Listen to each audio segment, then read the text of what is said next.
একটা বিমান, একটা দুর্ঘটনা। মুহূর্তে মাইলস্টোন কলেজ রূপ নিল এক বিভীষিকায়। যেখানে একটু আগেও ছিল ক্লাসের কোলাহল, সেখানেই তৈরি হলো শত শত আত্মচিৎকার। বাংলাদেশ বিমান বাহিনীর F7 মডেলের বিমানটি দুপুর 1:06 উড্ডয়ন করে। 12 মিনিট পর ঠিক 1:18 বিমানটি বিধ্বস্ত হয়। বিমান চালাচ্ছিলেন ফ্লাইট লেফটেন্যান্ট তৌকির। এটি তার সোলো ফ্লাইট ট্রেনিং এর অংশ ছিল। এই ধাপে এসে একজন প্রশিক্ষণরত বৈমানিক প্রথমবারের মতো একা কোনো প্রশিক্ষক ছাড়াই নিজে একটি বিমান ওড়ায়। ফ্লাইটের দৈর্ঘ্য ছিল সাধারণত 20 থেকে 30 মিনিটের, কিন্তু কে জানতো মাত্র 12 মিনিটে সবকিছু শেষ হয়ে যাবে। তাছাড়া এই ট্রেনিং এর আগে পাইলটের মনোবল, দক্ষতা, জরুরি অবস্থা সামলানোর কৌশল সহ নানান বিষয় বারবার পরীক্ষা করে দেখা হয়। সবকিছু ঠিক থাকলে তখন তাকে একাই একটি বিমান নিয়ে ওড়ার সুযোগ দেওয়া হয়। তৌকির সবকিছুর যোগ্য ছিল। তিনি বিমান নিয়ে কুর্মিটোলা পুরান এয়ারফোর্স বেস থেকে টেক অফ করেন। এরপর উত্তরা, দিয়াবাড়ি, বাড্ডা, হাতিরঝিল ও রামপুরার উপর উঠতে থাকেন। তবে কয়েক মিনিটের মধ্যেই কিছু সমস্যা দেখা যায়। সঙ্গে সঙ্গে তৌকির কন্ট্রোল রুমে রিপোর্ট করে জানায় যে তার বিমান আকাশে ভাসছে না, মনে হচ্ছে বিমান নিচের দিকে পড়ে যাচ্ছে। কন্ট্রোল রুম থেকে তাকে জানানো হয় তিনি যেন ইজেক্ট করেন তথা বের হয়ে আসেন। বিমান যখন নিয়ন্ত্রণের বাইরে চলে যায় তখন পাইলট নিজেকে বিমানের বাইরে বের করে আনেন প্যারাশুট সহ। এটাই ইজেক্ট।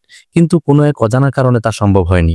এদিকে কন্ট্রোল রুমের সাথে পাইলটের যোগাযোগ বিচ্ছিন্ন হয়ে যায়। তার ঠিক 1 থেকে 1.5 মিনিটের মধ্যে বিমানটি নিয়ন্ত্রণ হারিয়ে উত্তরা মাইলস্টোন স্কুলে বিধ্বস্ত হয়।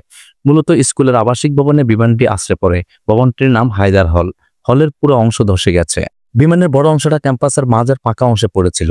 বিমানটি একটু পরে আশ্রয় পড়লে হয়তো হতাহতের পরিমাণটা কিছুটা কমতো, কারণ ক্লাস শেষে ঠিক পরের সময় বিমানটি আশ্রয় পড়েছে। বহু ছেলে মেয়ে ক্লাস শেষে বের হয়ে চলে যেত। যে ভবনে বিমান বাহিনীর প্রশিক্ষণ বিমানটি বিধ্বস্ত হয়েছে সেটি দোতলা ছিল। ক্যান্টিনের পাশেই ওই ভবনটি। ওই ভবনের 2টি তলা মিলিয়ে মোট 16টি ক্লাসরুম আছে আর 4টি শিক্ষকদের রুম। প্রাথমিকের 1ম থেকে 5ম শ্রেণীর ক্লাস হতো এই ভবনে। 3য় ও 4র্থ শ্রেণীর শিক্ষকের সামনে বিমানটি বিধ্বস্ত হয়েছে। তখন ক্লাস চলছিল। কিছুক্ষণের মধ্যে ক্লাস শেষ হতো। ঠিক সেই সময় কলেজের প্রজেক্ট 7 নম্বর ভবনে বিমানটি ধাক্কা লেগে জ্বালানি লিকেজ হয়। পরে প্রজেক্ট 2 ভবনের সামনে আশ্রয় পড়ে। বেলা 1টার দিকে স্কুল ছুটি হয়ে যায়। তবে তখনও কিছু শিক্ষার্থী সেখানে অবস্থান করছিল। তারাই সবচেয়ে ক্ষতিগ্রস্ত হয়েছে। অনেক অভিভাবক বাইরে থেকে দাঁড়িয়ে শুধু দুর্দশা দেখেছে, কিছুই করার ছিল না। দুর্ঘটনা যা ঘটার তা ঘটে গেলেও কিছু প্রশ্ন থেকে যায়। স্কুল কলেজ এরিয়ায় বাস ট্রাকের হর্ন আস্তে করার কথা বলা হয়। সেখানে স্কুল এরিয়ায় প্রশিক্ষণ বিমান উড়ানো নিয়ে বেশ সমালোচনা হচ্ছে। উন্নত দেশগুলোতে বিমান বাহিনীর প্রশিক্ষণ বিমানগুলো জনমানবহীন এলাকায় এনে উড়ানো হয়, যেমন ফাঁকা মাঠ, নদীর পাড় বা বিস্তীর্ণ কোনো জায়গায়। কারণ একটাই, কোনো অনাকাঙ্ক্ষিত ঘটনা ঘটলে যেন ক্ষয়ক্ষতি এড়ানো যায়।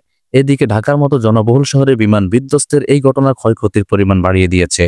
তাছাড়া যে বিমানটি নিয়ে তৌকির বের হয়েছিল সেটি বহু বছরের পুরনো বিমান বলে অনেকে দাবি করছে। এই বিমান এতটাই ঝুঁকিপূর্ণ যে দুনিয়া জুড়ে এটি উড়ন্ত কফিন নামে পরিচিত।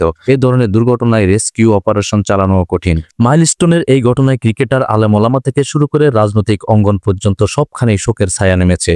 হতাহতের ঘটনায় মঙ্গলবার একদিনের রাষ্ট্রীয় শোক ঘোষণা করা হয়েছে। মাইলস্টোন স্কুল অ্যান্ড কলেজের ইতিহাসে এই ঘটনা দগদগে ক্ষত হয়ে থাকবে।